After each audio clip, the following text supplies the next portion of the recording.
කල්ප 91කට කලින් ලෝකේ පහළ වුණා විපස්සී කියලා බුදුවරයෙක්. කවුද? විපස්සී. අහලාද නේද? සත්බුදුවරුන්ගෙන් පළවෙනි බුදුරජාණන් වහන්සේ.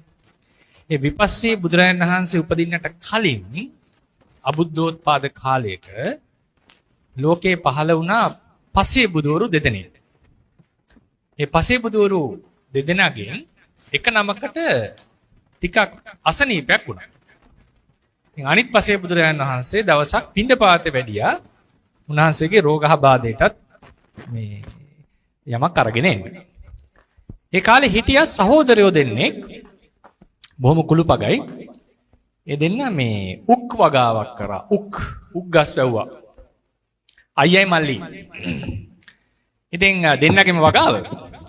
දවසක් මල්ලි ගියා උක් දණු ටිකක් ඒ කියන්නේ වත්තත් සුද්ධ කරලා උක් දණු ටිකුත් අරගෙන එන්න.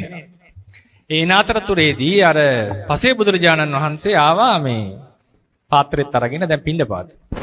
ආපු වෙලාවේදී මල්ලි දැන් උක් දණු දෙකක් කපාගෙන අරන් ගියා. ගියපු වෙලාවේදී පසේ බුදුහාමුදුරුවෝ දැක්කම හිතුණා පූජා කරන්නට ඕනේ කියලා තමන්ගේ උක් දණ්ඩ පූජා කරා. උක් දණ්ඩේ තිබිච්ච යුෂ ටික පූජා කරා. එතන උන්වහන්සේ එතුමා දුටුවා උන්වහන්සේක වළඳන්නේ නැතුව අරගෙන යන්න යනවා. එතකොට මොකද මේ? අපේ එක ස්වාමීන් වහන්සේ කෙනෙක් ඉන්න උන්වහන්සේට අසනීපයි උන්වහන්සේටයි මම මේ අරගෙන යන්නේ. ඒක නෑ ඔබ වහන්සේ ඔක වළඳන්නකෝ. මට තව උක් දණ්ඩක් තියෙනවා. ඒක අයියාගේ උක් දණ්ඩ.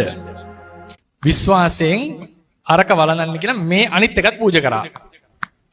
ඊට පස්සේ ප්‍රාර්ථනාවක් සිද්ධ කරා. මොකද්ද? මට සියලු භවභෝග සම්පත් විඳලා සංසාරයේ සැප විඳලා දිව්‍ය මනුස්ස සම්පත් විඳලා අවසානයේ නිවන් දකින්න ලැබේවා කියලා ප්‍රාර්ථනාවක් කරා. ගිහිල්ලා අයියට පණිවිඩය කිව්වා. අයියත් සතුටු සිතෙන් අනුමෝදන් වෙලා හිතුවා ප්‍රාර්ථනා කරා මගේ උක් දණ්ඩේ පූජාවෙන් මල්ලි තමයි දුන්නේ. නමුත් දැන් යාගෙන අයිතිය මගේ උක් දණ්ඩේ පූජාවෙන් මට ඉක්මනින්ම නිවන් දකින්න ලැබේවා කියලා. මේ දෙන්නම දැන් කාලක්‍රියා කරලා හංසවති බන්දුමති කියන නගරේ උප්පත්තිය ලැබුවා. විපස්සී බුදුරයන් වහන්සේ ඉපදිලා ධර්මයේ දේශනා කරනකොට මේ දෙන්නම බණ ඇහුවා. මොකක් වුණා කියලාද හිතන්නේ? අයියා ලහිලහියේ නිවන් දකින්න ප්‍රාර්ථනා කරපු අයියා ඒ භවයේම කාම සම්පත්තිය අතහැරලා මහාන වෙලා රහත් වුණා. භවභෝග සම්පත් කෙලවර නිවන් දකින්න ප්‍රාර්ථනා කරපු මල්ලිට ගිහි ගෙදර අතහැර ගන්න බැරි වුණා.